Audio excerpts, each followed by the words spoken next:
ঝালদা ১ নম্বর block ভূমি দপ্তরের বিরুদ্ধে সুর চড়ালো বিজেপি। আজ শুক্রবার ওই দলের তরফে দপ্তরের ঝালদার অফিসে একটি প্রতিনিধিমূলক ডেপুটেশন দেওয়া হয়। দলের পুরুলিয়া জেলা সাধারণ সম্পাদক শঙ্কর মাহাতো, ঝালদা শহর মণ্ডলের সভাপতি বিজয় ভগত প্রমুখরা উপস্থিত ছিলেন। শঙ্করবাবুর অভিযোগ, দপ্তরের ওই অফিসটিতে কার্যত দালাল রাজ শুরু হয়েছে। অবাধে চলছে অবৈধভাবে বালি পাচার। এই জিনিস বরদাস্ত করা হবে না বলে সাফ হুঁশিয়ারি দিয়েছেন তিনি। তার কথায় আগামী দিনে জেলা জুড়ে বৃহত্তর আন্দোলনের ডাক দেওয়া হবে। নিজ নিজ এলাকায় দলের বিধায়ক, সাংসদ এবং দলের স্থানীয় নেতৃত্বরা উপস্থিত থাকবেন। এইখানে যেভাবে গোলমোল উত্তর দেওয়া হয় প্রত্যেকবার, আমরা মাঝে মধ্যেই আসি, এলাকার যে সমস্যা বিএলআর অফিস সম্বন্ধীয় সেই সমস্যা নিয়ে আসি, কিন্তু যতবার আমরা এসেছি সমস্তবারে গোলমোল উত্তর দেওয়া হয়। আমাদের দাবির সঠিক কোনো কাজ হয়। আমরা আজকে জানতে চেয়েছিলাম কয়েকটা বিষয়, তার ভিতরে মুখ্য বিষয় ছিল যে ঝালদা ১ নম্বর ব্লক এলাকায় কতগুলা নদী ঘাটে পারমিশন দেওয়া আছে। এনারা বললেন একটাও পারমিশন নেই। তাহলে রোজ এত এত বালি উঠছে নদীঘাট থেকে, তাহলে সমস্তগুলো অবৈধ।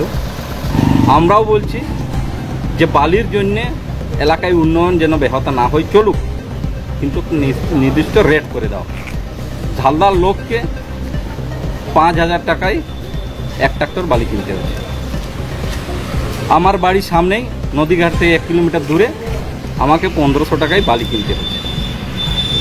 অথচ এই এলাকা থেকে অবৈধভাবে এখানে যারা পদাধিকারী মানে প্রশাসনিক অফিসাররা আছেন, তাদের হয়তো মদতেই, যেটা এলাকার লোক বলে যে বাইরে বালি রোজ কয়েক মেট্রিক টন রোজ যাচ্ছে, পাচার হচ্ছে। এটা বন্ধ করা হয়।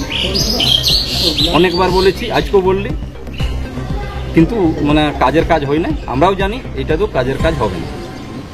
পরের যে বিষয়টা ছিল যে নতুনত্ব কি নিয়ম এসেছে মিউটেশন নিয়ে, সেটা আমাদের জানা ছিল। এখনও পাবলিক হ্যারাসমেন্ট হচ্ছে, এখনও দালাল চক্র চলছে। আগের থেকে দালাল চক্র কমেছে, কিন্তু এখনও চলছে এবং পাবলিক এখনও হ্যারাসমেন্ট হচ্ছে। এই হ্যারাসমেন্ট পাবলিক যাতে না হয় সেই বিষয়টাতে সামনের যে কুটিটি বিষয়, সেন্সিটিভ বিষয়, এই অফিসাররা সেই সময় ছিলেন না, ওনাদেরকে নলেজে দিলাম।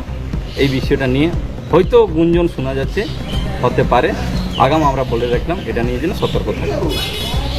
এই বিষয়ে আপনাদের ডেপুটেশনের পরে যদি পদক্ষেপ না নেওয়া হয়, তাহলে কি আপনারা কি দলীয়ভাবে? দেখুন, আমাদের দলীয়ভাবে মানে জেলা থেকে আমাদেরকে বলা আছে, আমরা প্রতিনিধি দিচ্ছি, তারপরে আমরা বৃহৎ আকারে দেবো। ঝালদা ভারতীয় জনতা পার্টির তরফ থেকে একটি ডেপুটেশন দেওয়া হয়েছে। আমাদের অনেকগুলো দাবি ছিল, সেই দাবি ওনাদের নতুন করে ভালোভাবে বুঝিয়ে নিয়েছি যে আমাদের কোন কাজে কতটা অগ্রগতি হয়েছে, কোন কাজ আমরা অগ্রগতির কথা ভাবছি, কোন কাজে কতটা স্টেপ নিয়েছি, নিউট্রিশন নিয়ে মানুষের সার্টিফিকেশন, সমস্ত কিছু আমরা বুঝিয়ে দিয়েছি। আমি ওনাদের মুখ থেকে যতটা বুঝলাম, ওনারা যথেষ্ট স্যাটিসফাই আছে অফিসের উপর। ওনাদের একটা বক্তব্য যে এখানে মূল দাবি দেখি যে বালি পাচার হচ্ছে এখানে, সেই বিষয়ে কি নজর দিচ্ছেন? বালি পাচারের বিষয়গুলি মেনলি আমরা ওনাদেরকে বলেছি, ঘাটের পারমিশনগুলো সাধারণত ডিস্ট্রিক্ট থেকেই হয়ে থাকে, আর বাকিগুলো আমরা যে রেড করছি বা রেড করার প্রোগ্রাম আমাদের আছে সেটাও আমাদের বলা হয়েছে। ঝালদায় কটা ঘাট আছে? ঝালদায় এখন মনে হয় কটা আছে, কটা আছে ঝালদায় ঘাট? ঝালদায় এখন একটা ছিল, এখন পারমিশন আসেনি। আচ্ছা, হ্যাঁ, আগে ছিল, আগে একটা পারমিশন আসে। এখন কোনো নতুন ঘাটের কোনো পারমিশন দেয়নি, একটা ছিল, সেটা আমাদের জানা না, এখন আর আমাদের সেভাবে জানা নেই কটা পারমিশন। তাহলে এখন যারা বালি চলাছে তারা সব টোটালি তাহলে অবৈধ। দেখুন, আমরা যেগুলো রেড করার দরকার হয় সেগুলো আমরা রেড করি, ঠিক আছে। যেখানে রেডে যাই আমরা, অনেক সময় পাই, অনেক সময় পাই না, আর বেশিরভাগ ক্ষেত্রে আমাদেরকে পুলিশকে নিয়ে রেড করতে যেতে হয়।